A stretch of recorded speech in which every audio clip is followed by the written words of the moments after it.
Assalamualaikum warahmatullahi wabarakatuh.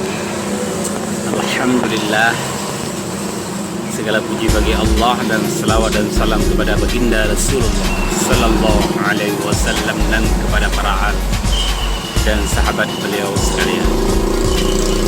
Pada kesempatan ini saya Datuk Anwar Sanusi ingin menjelaskan bahwa jika ada wacana di Jakarta WNI ISIS ingin dikirim ke Aceh dan karantina, saya sebagai orang Aceh, sebagai putra Aceh, sebagai pemuda Aceh menolak keras wacana itu.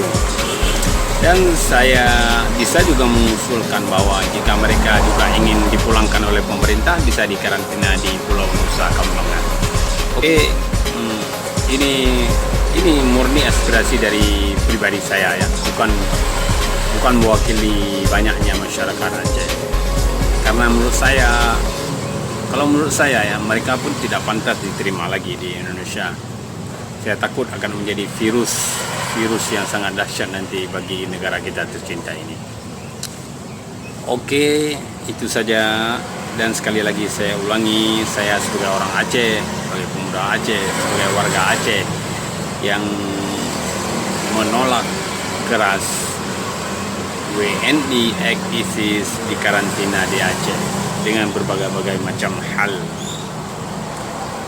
Oke, sekian itu saja dari saya dan saya akhiri, wabillahi taufiq wal hidayah. Wassalamualaikum warahmatullahi wabarakatuh.